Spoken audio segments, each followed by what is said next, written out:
जय शिवाय मित्रांनो, आजचा गणित बघा करा.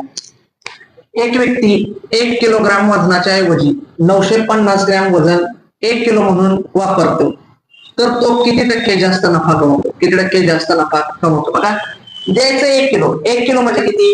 1000 ग्रॅम. पण साहेब किती देतात? 950 ग्रॅम. म्हणजे काटा किती मारतात? 50 ग्रॅमचा. किती मारतात? 50 ग्रॅमचा. का हे अवघड नाही, नीट समजून घ्या. कितीचा काटा मारला? 50 ग्रॅमचा. देत किती होते साहेब? 950 ग्रॅम. 950 आणि वरती काय लिहिलंय? किती काटा मारला तो? म्हणजे 1 किलोचं 1000 ग्रॅम आणि हे 950 ग्रॅम. आणि आपल्याला किती टक्के नफा कमवतायत? म्हणजे किती? 100 पैकी. चला, 1 शून्याला 1 शून्य गेला. आता बघा, सोपं आहे. 5 एके 5, बाकी राहिली 4. 5 9 45. 5 एके 5, 0 0. 10 नाही किती? 100. हे 10 हे 10. छेदामध्ये किती आलं? 19. आता बघा, पॉइंट मध्ये येत आहे. 19 एके 19.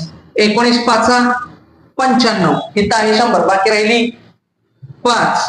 आता 19 ने 5 ला भाग जाईल का? नाही. पॉइंट इथं झाले 50. 19 दुने 38. परत बाकी राहिली 2. आता 12 राहिली, म्हणजे 12 झाले. आता त्याचा काही जास्त विचार करू नका. पर्यायामध्ये काय असतंय? 5.2% काय झालाय? नफा झालाय. जय